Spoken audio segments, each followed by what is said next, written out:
Please subscribe to our all-in-one channel, Legion Crap, to get all the updates of the videos we post. Just select the playlist based on your interest. Bram Stoker was an Irish writer and gained fame for his novel Dracula, and was also the stage manager for actor Sir Henry Irving. His masterpiece, Dracula, appeared in 1897. The novel is written chiefly in the form of diaries and journals kept by the principal characters, Jonathan Harker, who made the first contact with the vampire Count Dracula, Mina Harker, Jonathan's eventual wife, Dr. John Seward or Jack, a psychiatrist and sanatorium administrator, and Lucy, Mina's friend and a victim of Dracula, who herself becomes a vampire. If you have not heard the series from the beginning, all the links are provided in the description. Let's start to hear the series of Dracula. Dracula by Bram Stoker. Chapter 14. Mina Harker's Journal. 23 September. Jonathan is better after a bad night. I am so glad that he has plenty of work to do, for that keeps his mind off the terrible things, and oh, I am rejoiced that he is not now weighed down with the responsibility of his new position.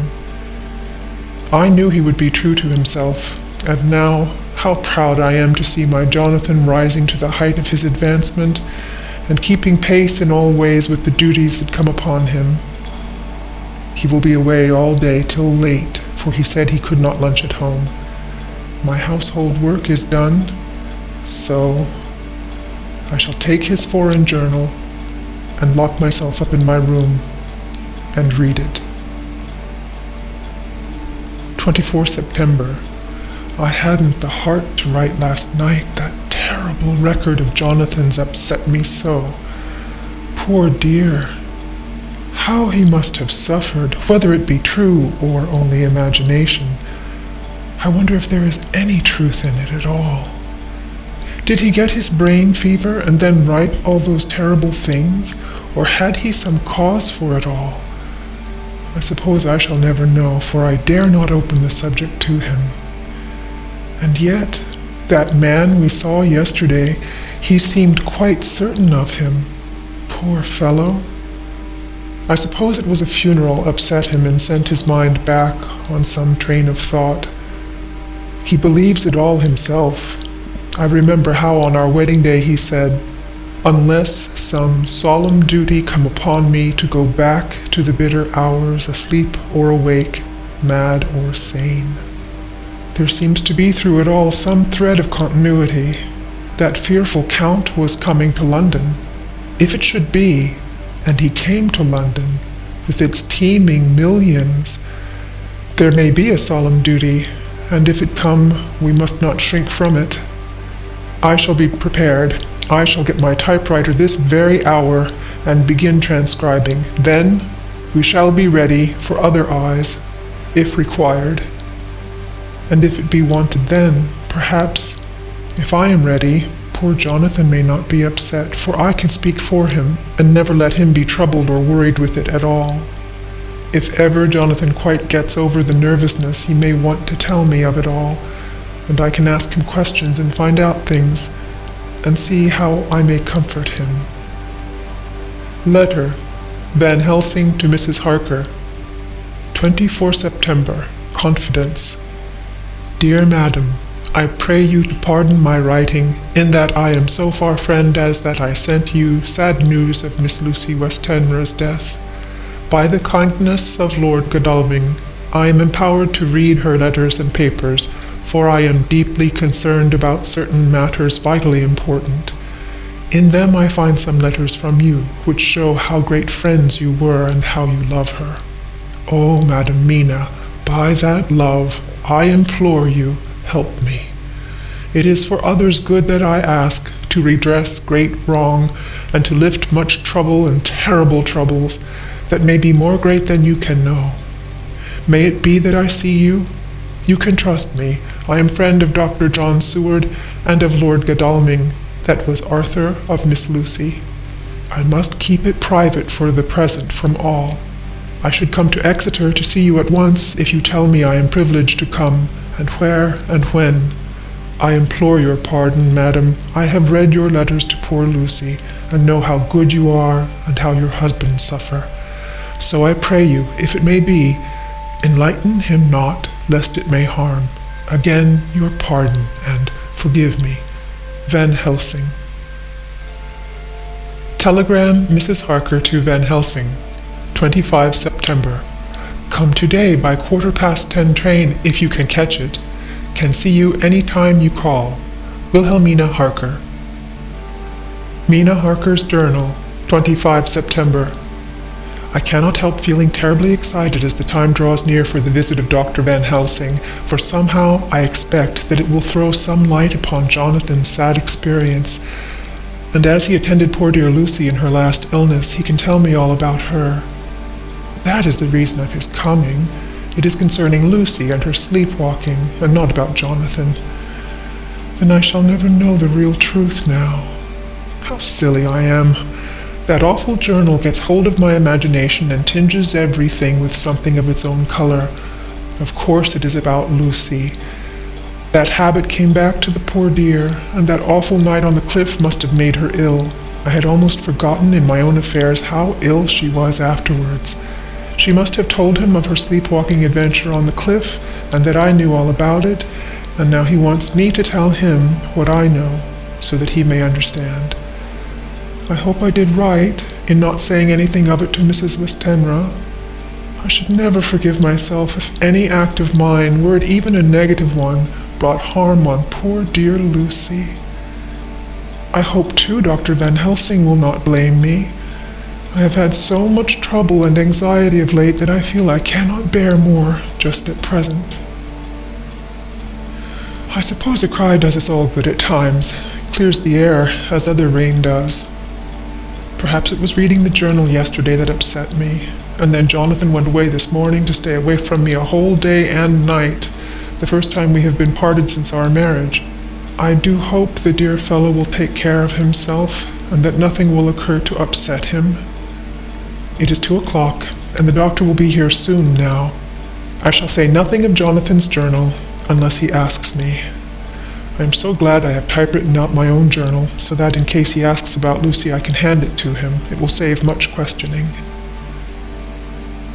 Later. He has come and gone. Oh, what a strange meeting, and how it all makes my head whirl round. I feel like one in a dream. Can it be all possible, or even a part of it? If I had not read Jonathan's journal first, I should never have accepted even a possibility. Poor dear Jonathan. How he must have suffered. Please the good God, all this may not upset him again. I shall try to save him from it.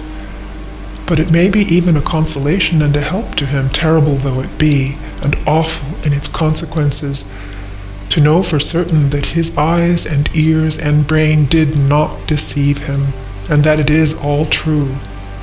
It may be that it is the doubt which haunts him, and that when the doubt is removed, no matter which, waking or dreaming, may prove the truth, he will be more satisfied and better able to bear the shock.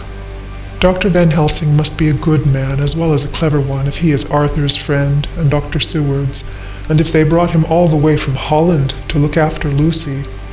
I feel from having seen him that he is good and kind and of a noble nature. When he comes tomorrow, I shall ask him about Jonathan, and then, please God, all this sorrow and anxiety may lead to a good end. I used to think I would like to practice interviewing. Jonathan's friend on the Exeter News told him that memory is everything in such work, that you must be able to put down exactly almost every word spoken, even if you had to refine some of it afterwards. Here was a rare interview. I shall try to record it verbatim. It was 2:30 when the knock came. I took my courage à nous and waited. In a few minutes Mary opened the door and announced, "Dr. Van Helsing." I rose and bowed, and he came towards me, a man of medium weight, strongly built, with his shoulders set back over a broad, deep chest and a neck well balanced on the trunk, as the head is on the neck. The poise of the head strikes me at once as indicative of thought and power. The head is noble, well-sized, broad, and large behind the ears. The face, clean-shaven, shows a hard, square chin, a large, resolute, mobile mouth, a good-sized nose, rather straight, but with quick, sensitive nostrils that seem to broaden as the big, bushy brows come down and the mouth tightens. The forehead is broad and fine, rising at first almost straight and then sloping back over two bumps or ridges wide apart. Such a forehead that the reddish hair cannot possibly tumble over it, but falls naturally back and to the sides. Big dark blue eyes were set widely apart and are quick and tender or stern with the man's moods. He said to me, "Mrs. Harker, is it not?" I bowed assent. "That was Miss Mina Murray?" Again I assented. "It is Mina Murray that I came to see, that was friend of that poor dear child Lucy Westenra. Madam Mina, it is on account of the dead that I come." "Sir," I said, "you could have no better claim on me than that you were a friend and helper of Lucy Westenra." And I held out my hand. He took it and said tenderly, "Oh, Madam Mina, I knew that the friend of that poor little girl must be good, but I had yet to learn." He finished his speech with a courtly bow. I asked him what it was that he wanted to see me about, so he at once began. "I have read your letters to Miss Lucy. Forgive me, but I had to begin to inquire somewhere, and there was none to ask. I know that you were with her at Whitby. She sometimes kept a diary. You need not look surprised, Madam Mina. It was begun after you had left, and was an imitation of you, and in that diary she traces by inference certain things to a sleepwalking in which she puts down that you saved her. In great perplexity then I come to you, and ask you, out of your so much kindness, to tell me all of it that you can remember. I can tell you, I think, Dr. Van Helsing, all about it." "Ah, then you have good memory for facts, for details? It is not always so with young ladies." "No, doctor, but I wrote it all down at the time. I can show it to you, if you like." "Oh, Madam Mina, I will be grateful. You will do me much favor." I could not resist the temptation of mystifying him a bit. I suppose it is some taste of the original apple that remains still in our mouths. So I handed him the shorthand diary. He took it with a grateful bow and said, "May I read it?" "If you wish," I answered as demurely as I could. He opened it, and for an instant his face fell. Then he stood up and bowed. "Oh, you so clever woman," he said.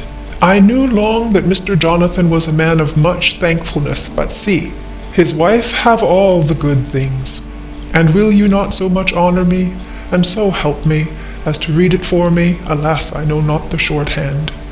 By this time my little joke was over, and I was almost ashamed, so I took the typewritten copy from my work basket and handed it to him. "Forgive me," I said. "I could not help it, but I had been thinking that it was of dear Lucy that you wished to ask, and so that you might not have time to wait, not on my account, but because I know your time must be precious, I have written it out on the typewriter for you."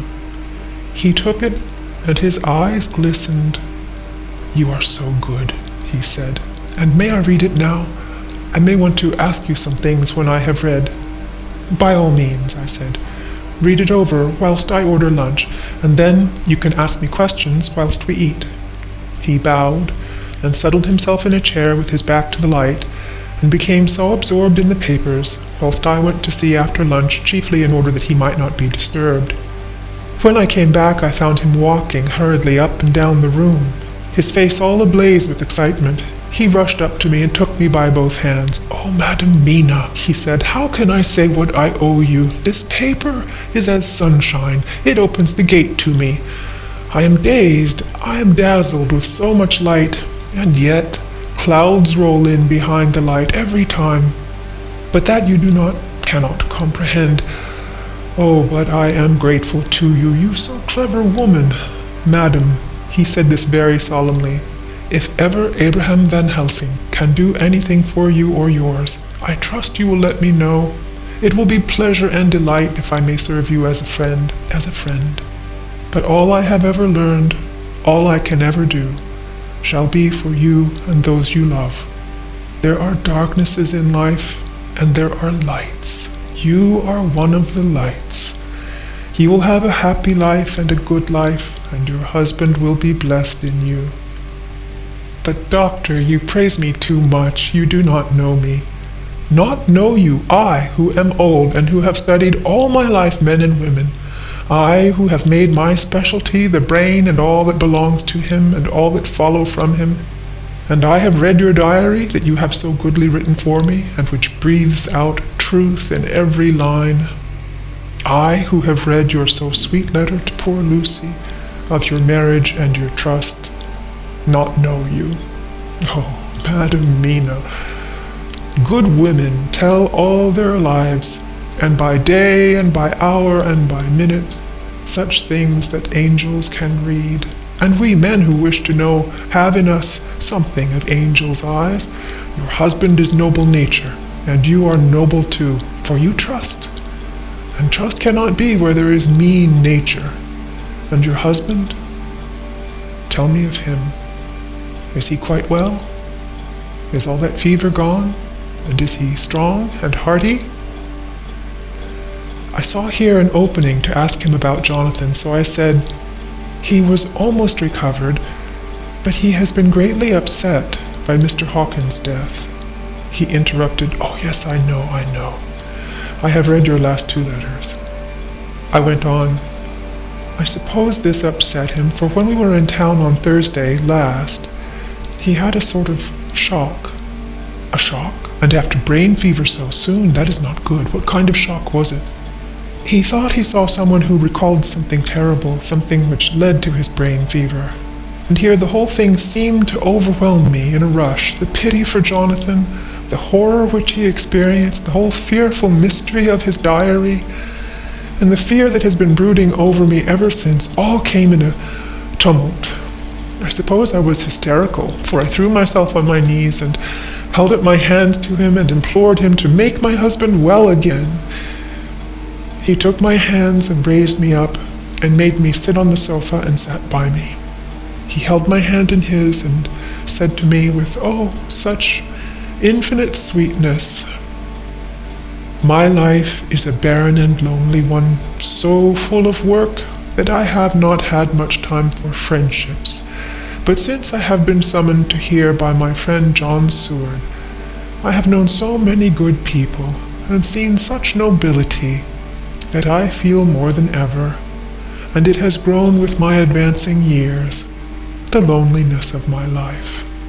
Believe me, then, that I come here full of respect for you, and you have given me hope, not in what I am seeking of, but that there are good women still left to make life happy, good women whose lives and whose truths may make good lesson for the children that are to be. I am glad that I may be of some use to you. For if your husband suffer, he suffer within the range of my study and experience. I promise you that I will gladly do all for him that I can, all to make his life strong and manly, and your life a happy one. Now you must eat. You are overwrought and perhaps over-anxious. Husband Jonathan would not like to see you so pale, and what he like not where he love is not to his good. Therefore, for his sake, you must eat and smile. You have told me about Lucy, and so now we shall not speak of it, lest it distress. I shall stay in Exeter tonight, for I want to think much over what you have told me, and when I have thought, I will ask you questions if I may. And then, too, you will tell me of husband Jonathan's trouble, so far as you can, but not yet. You must eat now. Afterwards, you shall tell me all. After lunch, when we went back to the drawing room, he said to me, "And now tell me all about him." When it came to speaking to this great learned man, I began to fear that he would think me a weak fool and Jonathan a madman, That journal is all so strange. And I hesitated to go on, but he was so sweet and kind, and he had promised to help, and I trusted him. So I said, Dr. Van Helsing, what I have to tell you is so queer that you must not laugh at me or at my husband. I have been since yesterday in a sort of fever of doubt. You must be kind to me, and not think me foolish that I have even half believed some very strange things. He reassured me by his manner as well as his words when he said, Oh, my dear, if you only know how strange is the matter regarding which I am here, it is you who would laugh. I have learned not to think little of anyone's belief, no matter how strange it may be. I have tried to keep an open mind, and it is not the ordinary things of life that could close it, but the strange things, the extraordinary things, the things that make one doubt if they be mad or sane. Thank you 1,000 times. You have taken a weight off my mind. If you will let me, I shall give you a paper to read. It is long, but I have typewritten it out. It will tell you my trouble and Jonathan's. It is the copy of his journal when abroad and all that happened. I dare not say anything of it. You will read it for yourself and judge, and then when I see you, perhaps you will be very kind and tell me what you think. I promise, he said as I gave him the papers. I shall in the morning, as soon as I can, come to see you and your husband, if I may. Jonathan will be here at 11:30, and you must come to lunch with us and see him then. You could catch the quick 3:34 train, which will leave you at Paddington before 8. He was surprised at my knowledge of the trains offhand, but he does not know that I have made up all the trains to and from Exeter, so that I may help Jonathan in case he is in a hurry. So he took the papers with him and went away, and I sit here thinking, I don't know what. Letter by hand, Van Helsing to Mrs. Harker, 25 September, 6 o'clock. Dear Madam Mina, I have read your husband's so wonderful diary. You may sleep without doubt. Strange and terrible as it is true. I will pledge my life on it. It may be worse for others, but for him and you there is no dread. He is a noble fellow, and let me tell you from experience of men, that one who would do as he did in going down that wall and to that room, aye, and going a second time, is not one to be injured in permanence by a shock. His brain and his heart are all right, this I swear, before I have even seen him, so be at rest. I shall have much to ask him of other things. I am blessed that today I come to see you, for I have learned all at once so much that again I am dazzled more than ever, and I must think. Yours the most faithful, Abraham Van Helsing. Letter, Mrs. Harker to Van Helsing, 25 September, 6:30 p.m. My dear Dr. Van Helsing, 1,000 thanks for your kind letter, which has taken a great weight off my mind. And yet, if it be true, what terrible things there are in the world, and what an awful thing if that man, that monster, be really in London. I fear to think. I have this moment, whilst writing, had a letter from Jonathan, saying that he leaves by the 6:25 tonight from Launceston, and will be here at 10:18, so that I shall have no fear tonight. Will you, therefore, instead of lunching with us, please come to breakfast at 8 o'clock, if this be not too early for you. You can get away, if you are in a hurry, by the 10:30 train, which will bring you to Paddington by 2:35. Do not answer this, as I shall take it that, if I do not hear, you will come to breakfast. Believe me, your faithful and grateful friend, Mina Harker. Jonathan Harker's Journal, 26 September. I thought never to write in this diary again, but the time has come. When I got home last night, Mina had supper ready, and when we had supped, she told me of Van Helsing's visit, and of her having given him the 2 diaries copied out, and of how anxious she has been about me. She showed me in the doctor's letter that all I wrote down was true. It seems to have made a new man of me. It was the doubt as to the reality of the whole thing that knocked me over. I felt impotent and in the dark and distrustful. But now that I know, I am not afraid, even of the Count. He has succeeded after all then, in his design in getting to London, and it was he I saw. He has got younger, and how? Van Helsing is the man to unmask him and hunt him out if he is anything like what Mina says. We sat late and talked it over. Mina is dressing and I shall call at the hotel in a few minutes and bring him over. He was, I think, surprised to see me. When I came into the room where he was and introduced myself, he took me by the shoulder and turned my face round to the light and said, after a sharp scrutiny, "But Madam Mina told me you were ill, that you had had a shock." It was so funny to hear my wife called Madam Mina by this kindly, strong-faced old man. I smiled and said, "I was ill. I have had a shock, but you have cured me already." "And how?" "By your letter to Mina last night. I was in doubt, and then everything took a hue of unreality, and I did not know what to trust, even the evidence of my own senses. Not knowing what to trust, I did not know what to do, and so had only to keep on working in what had hitherto been the groove of my life. The groove ceased to avail me, and I mistrusted myself. Doctor, you don't know what it is to doubt everything, even yourself. No, you don't. You couldn't with eyebrows like yours." He seemed pleased and laughed as he said, "So, you are a physiognomist. I learn more here with each hour. I am with so much pleasure coming to you to breakfast, and oh, sir, you will pardon praise from an old man, but you are blessed in your wife."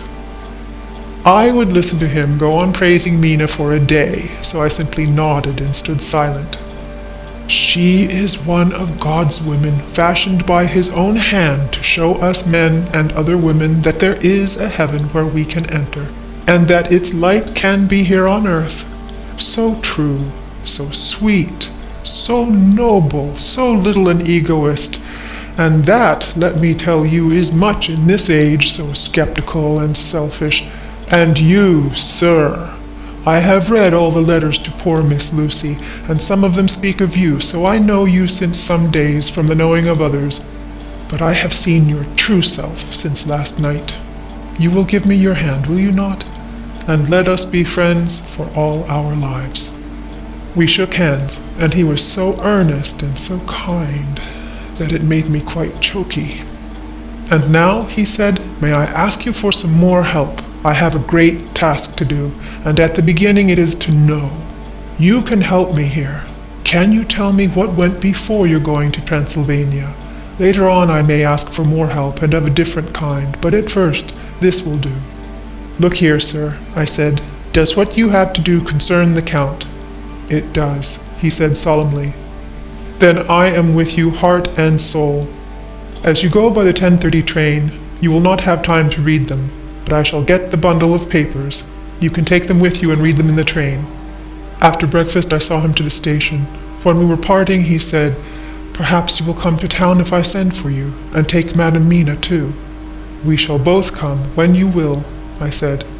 I had got him the morning papers and the London papers of the previous night, and while we were talking at the carriage window waiting for the train to start, he was turning them over. His eyes suddenly seemed to catch something in one of them, the Westminster Gazette, I knew by the colour, and he grew quite white. He read something intently, groaning to himself, Mein God, so soon. I do not think he remembered me at the moment. Just then the whistle blew and the train moved off. This recalled him to himself, and he leaned out of the window and waved his hand, calling out, "Love to Madam Mina. I shall write so soon as ever I can." Dr. Seward's Diary, 26 September. Truly there is no such thing as finality. Not a week since I said fini, and yet here I am starting fresh again, or rather going on with a record. Until this afternoon I had no cause to think of what is done. Renfield had become, to all intents, as sane as he ever was. He was already well ahead with his fly business, and he had just started in the spider line also, so he had not been of any trouble to me. I had a letter from Arthur, written on Sunday, and from it I gather that he is bearing up wonderfully well. Quincy Morris is with him, and that is of much help, for he himself is a bubbling well of good spirits. Quincy wrote me a line too, and from him I hear that Arthur is beginning to recover something of his old buoyancy. So as to them, all my mind is at rest. As for myself, I was settling down to my work with the enthusiasm which I used to have for it, so that I might fairly have said that the wound which poor Lucy left on me was becoming cicatrized. Everything is, however, now reopened, and what is to be the end, God only knows. I have an idea that Van Helsing thinks he knows too, but he will only let out enough at a time to whet curiosity. He went to Exeter yesterday and stayed there all night. Today he came back and almost bounded into the room at about 5:30 and thrust last night's Westminster Gazette into my hand. "What do you think of that?" he asked as he stood back and folded his arms. I looked over the paper, for I really did not know what he meant, but he took it from me and pointed out a paragraph about children being decoyed away at Hampstead.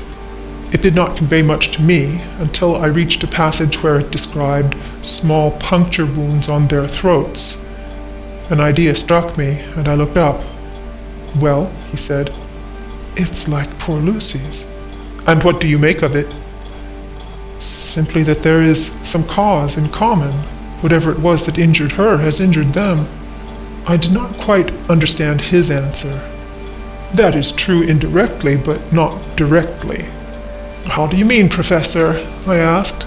I was a little inclined to take his seriousness lightly, for, after all, 4 days of rest and freedom from burning, harrowing anxiety does help to restore one's spirits.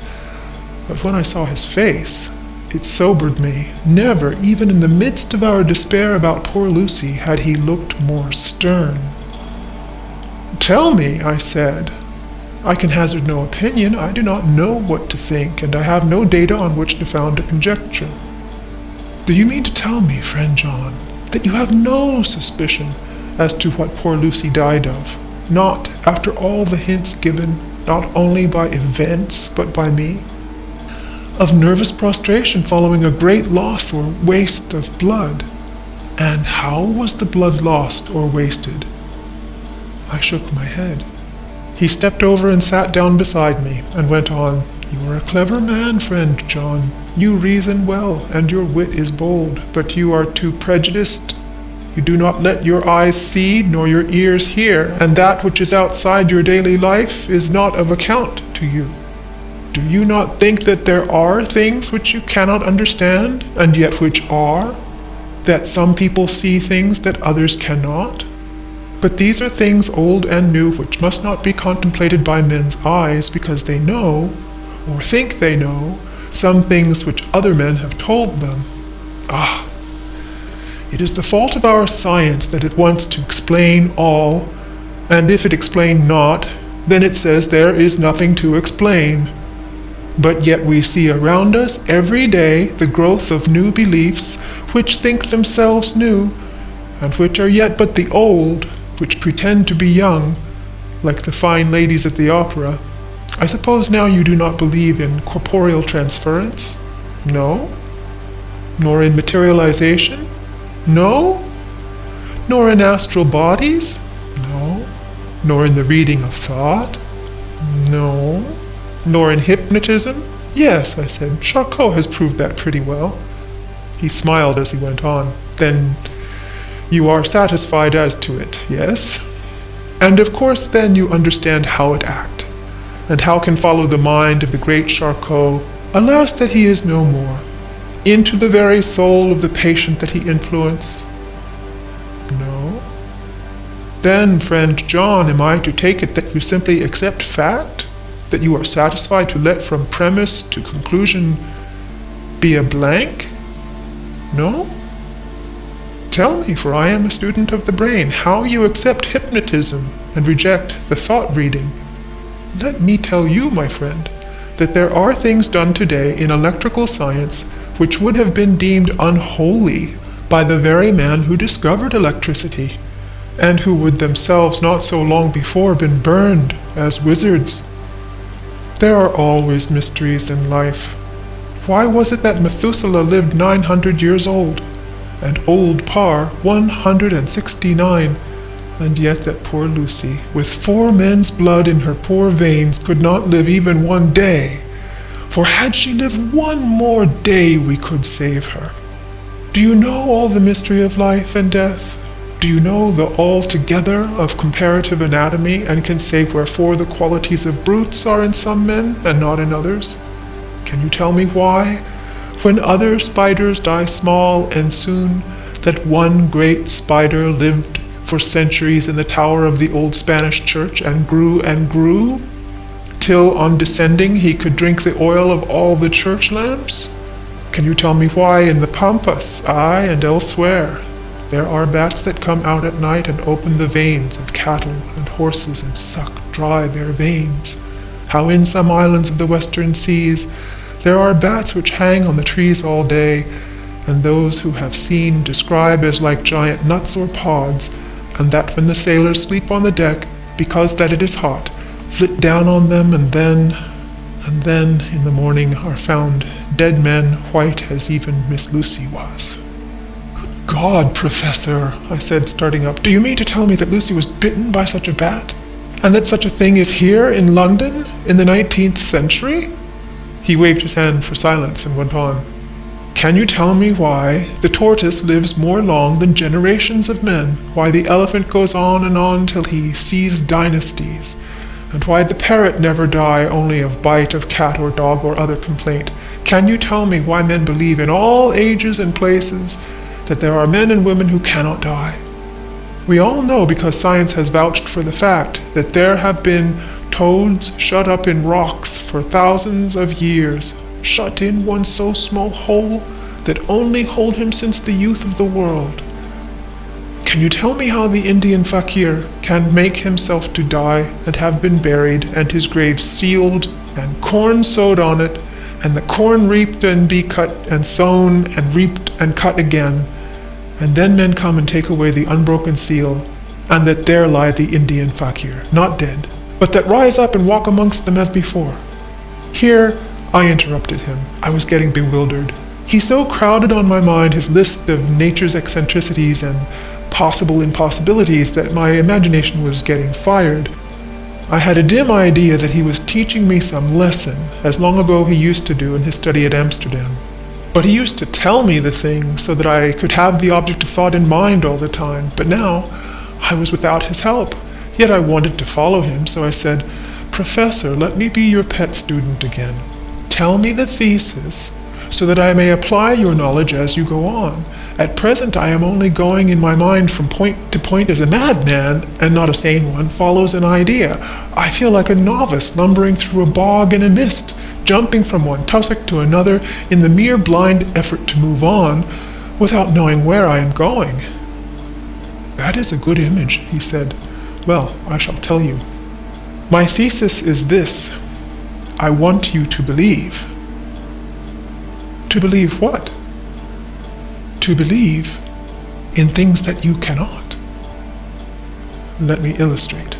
I heard once of an American who so defined faith: that faculty which enables us to believe things which we know to be untrue. For one, I follow that man. He meant that we shall have an open mind and not let a little bit of truth check the rush of the big truth, like a small rock does a railway truck.